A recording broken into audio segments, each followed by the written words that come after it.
मित्रांनो, नेहमी माझी मुलगी ब्लॉग स्टार्ट करते, पण आज मी करत आहे कारण तिचा आहे आज बड्डे. तर आम्ही जाणार होतो आज ॲक्च्युली माथेरानला, पण माथेरानला माझ्या भावाच्या मुलाला गाडीचा प्रवास सहन होत नाही, त्यामुळे आम्ही माथेरान कॅन्सल केलं. नंतर जाणार होतो आम्ही अलिबागला. तिथे माझा एक मित्र चालला आहे, त्याच्याबरोबर आम्ही जाणार होतो. पण तिथे पण ते लोक बोलतात नाही का आम्हाला त्रास होतो, आम्ही येणार नाही. तर आम्ही बाहेर कुठे येणार नाही. तर आम्ही आज बघू आता कुठं जायचं, अजून मलाहीच माहिती नाही आहे. कारण तिला तर कुठंतरी बाहेर न्यायचंच आहे, पण कुठं न्यायचं आता हा प्रश्न पडला आहे. तर कोणी बरोबर नाही, आणि माझ्या भावाच्या आज असते ॲनिव्हर्सरी, तर त्यांना पण बरोबर जायचं आहे आणि हिचा पण असतो बड्डे. तर बघूया आम्ही कुठे जाणार आहे ते. आज आम्हाला पण माहिती नाही, तिलाही माहिती नाही. तिलाही सरप्राईज आहे आणि आता बघायला गेलं तर आम्हालाही सरप्राईज आहे. अजूनपर्यंत डिसाईड होत नाही का कुठे बाहेर जायचं आहे ते. तर बघूया, आम्ही ब्लॉग स्टार्ट केला आहे, तुम्हाला दाखवू आम्ही कुठं जाणार आहेत. थोड्या वेळाने बघूलाच तुम्ही आम्ही कुठं जाणार आहोत. Hello buddies. हां, मी ब्लॉग चालू करायच्या आधी पप्पांनी ब्लॉग चालू केला आहे थिंक सो अजून आत्ताच्या पॉईंटला पण नाही ठरलं आहे आमचं कुठे जायचं आहे. ठरलं आहे की नाही हे पण मला माहीत नाही, ते सांगतही नाही आहे. सो बघू आता काय होतं आहे, कसं होतं आहे माझं नक्की. आज काय होतं ॲक्च्युली काय असतं की माझ्या बड्डेच्याच दिवशी माझ्या काकांची ॲनिव्हर्सरीसुद्धा असते, म्हणून आम्ही नेहमी त्यांच्यासोबत जातो प्रत्येक वर्षी. म्हणून आम्ही त्यांच्यासोबत जाणार आहे. आम्ही जाणार होतो अलिबागला, माथेरानला. पण ते कसं पप्पांच्या फ्रेंड्ससोबत जायचं म्हटलं की मग ते चांगलं नाही वाटत की आपल्या घरचंच दोन हे आहेत बड्डे आणि ॲनिव्हर्सरी, त्यांना सोडून आपण दुसऱ्या कोणत्या तरी ह्याला जायचं मित्रासोबत. सो मला तरी ते सुटेबल नाही वाटलं माझ्यासाठी, म्हणून मी म्हटले की पप्पा नको, आपण काकाकाकीसोबतच जाऊ, बिकॉज ते चांगलं नाही वाटत. सो बघू, 10:30 झालेत, अजूनही आम्ही घराच्या बाहेर निघालेलो नाही. अजून नाश्ता करायचा आहे, निघायचं आहे. सो ह्यांचं होईल तोपर्यंत बघत राहा पुढे काय होईल. फ्रेंड्स आम्ही इथे आलो नाश्ता करायला. रिक्षावरती जाणार नाही, आला वाटतं करणार रिक्षा. हां, नाश्ता करूयात आणि पण जाऊयात. बघू काय खाऊयात. माझ्या काकांनी घरूनच खाऊन आलेत, पण आम्हाला टाईमच नाही घरी बनवायला. असं आम्ही आलो इथे नाश्ता करायला. आमच्या घरासमोरच आलो, जास्त लांब नाही, बिकॉज परत नाश्ता करायला लांबचं आहे, इकडे लांब झाल्यामुळे पहिले इथं नाश्ता करतो आणि मग निघतो स्टेट. आता नाश्ता आलेला आहे, आपण नाश्ता करूयात. पप्पानी दही वडा मागवला आहे, समथिंग असं दिसतंय काहीतरी. हे काय आहे? प्रोटीन मटकी भेळ. दिस इज मटकी भेळ प्रोटीन. आम्ही दही वडा खातो येतो आणि हे काय ते सकाळी सकाळी हेवी जातं कसं काय माहिती. सो खातो आणि भेटतो. आता सध्या झालं काय, त्या मिसळमध्ये मीठ कमी होतं. आम्हाला मीठ हवं होतं, त्याने हे मीठ आणून दिलं. ते खोलायचं कसं ना, ह्याच्यातून पडते ना, काय वाजतंय, खोलायचं कसं, खोलून टाका.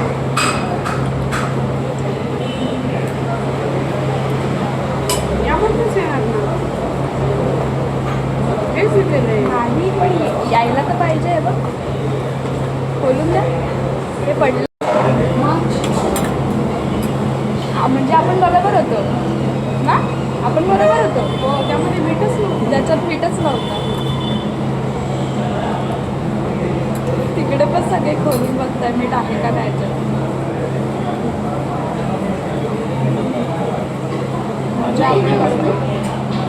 खाली आहे ना,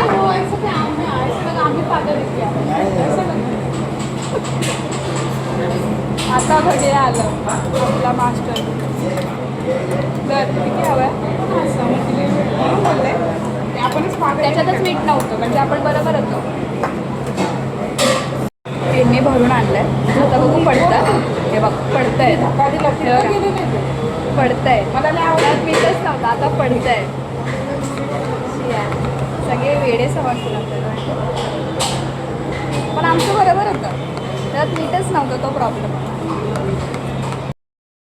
आता इतकं बोलली आणि माझा माईकच बंद होता. व्हेरी गुड, असं पाहिजे काय. हा, सो मी हे बोलत होती की आमचं अजूनही ठरलं नाही कुठे जायचं. म्हणजे तुम्ही विचार पण नाही करू शकत कुठे जायचंय, कधी जायचंय. आदल्या दिवशी ठरवलं जातं, पण आमच्या केसमध्ये हे ज्या दिवशी जायचंय त्या दिवशी ठरवलं जातं. आता वाजलेत 11:15 आणि काहीच खरं नाही आमचं. 3 ऑप्शन आहेत आमच्याकडे. काय कोणते 3 ऑप्शन मम्मी? माथेरान, अलिबाग आणि रिसॉर्ट, बदलापूरमध्ये कोणतंही रिसॉर्ट. आता असं चालू आहे की नक्की जायचं कुठे. काका बोलतायत आम्हाला अलिबाग आणि माथेरानला नाही जायचं, बिकॉज त्यांचं पण बरोबर आहे. कारण मुलांना, माझ्या म्हणजे दादांना मोशन सिकनेस आहे. त्यांना ज्याला होतं त्याला समजतं त्रास किती असतो गाडीत बसायचा.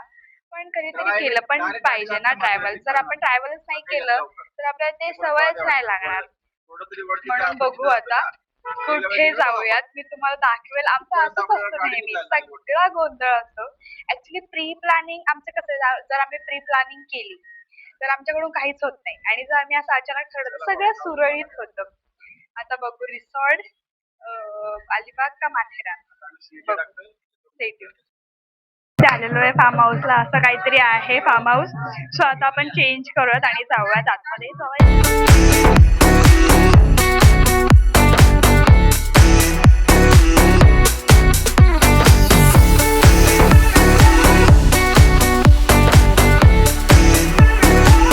सो आमचं इथे आम्ही पाण्यातून खेळून वगैरे झालं, मग आम्ही आलो इथे जेवायला.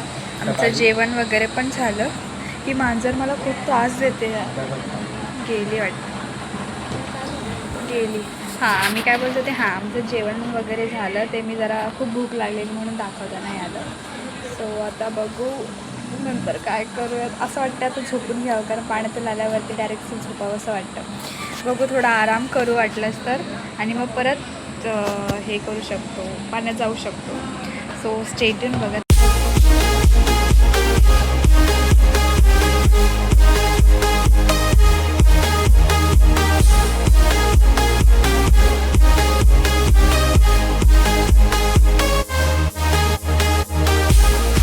सो फ्रेंड्स, आमचं सगळं पाण्यात वगैरे खेळून झालं आहे. आम्ही आता सांगता नाही येणार, खूप जास्त वेळ आम्ही पाण्यात होतो, आणि असं वाटतं आता अजून पण पाण्यातच.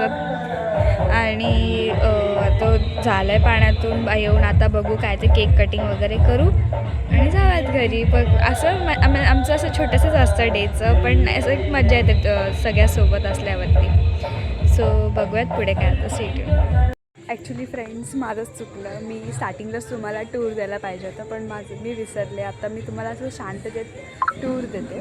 So first of all he आपली एंट्रन्स आहे, नॉर्मल एंट्रन्स आहे. ॲक्च्युली पुढून एंट्रन्स आहे, आम्ही मागून आलो आहे. पुढून पण दाखवेल. इथे रूम्स होते आमचे, तिथे आम्ही चेंज वगैरे केलं आहे. जास्त काही इथे नाही आहे. आणि सरळ इथे स्टेअर्सनी गेल्यावरती पूल आहे. इथे असं मस्त पूल आहे. इथे सगळे आपण सिटिंग एरिया बसू शकतो. इथे असं गार्डन टाईप आहे, म्हणजे आपण असं बसू शकतो चिल मारत. हे बघा, असे लाईटिंग्स वगैरे आहे. इथे झोपायला असं तुम्हाला टाईमपास हे वगैरे आहे, खाट वगैरे. त्याच्यानंतर सरळ गेलं असं पूल. आम्ही आत्ताच किती 10 मिनटं झाली असेल हार्डली. आत्ता आम्ही पूलमधून बाहेर आलो, आणि तिथे असं सगळीकडे लाईटिंगच आहे. असे लाईट्स आहे पूलमध्ये, आणि इथे गार्डन टाईप आहे सगळं. इथे आपण आपला केक कटिंग करू शकतो, किंवा काही ओकेजन असेल तर त्याचं असं गार्डन टाईप त्यांनी बनवलं आहे. इथे आपण बसूसुद्धा शकतो. इथे असं सगळं आहे, आणि इथे असं नॉर्मल एक रास्ता दिला आहे असा. इथे फोटोज वगैरे काढू शकतो. इथे त्यांचं किचन आहे आतमध्ये, ते आपण नाही दाखवू शकत, अलाउडच नाही आहे. असा पूल आहे मस्त. इथे रेन डान्स होता. इथे ते पाणी पडतं असं याच्यातून, जे की आपण व्हिडिओमध्ये दाखवलेलं आहे आधी. बघा नीट पूर्ण ब्लॉग. आता थिंक सो केक पप्पा घ्यायला गेले, तो केक कटिंग करूयात. तो केक कटिंग करूयात, आणि आपण हा डे आपला फिनिश करूयात. बघू पुढे काय असतं.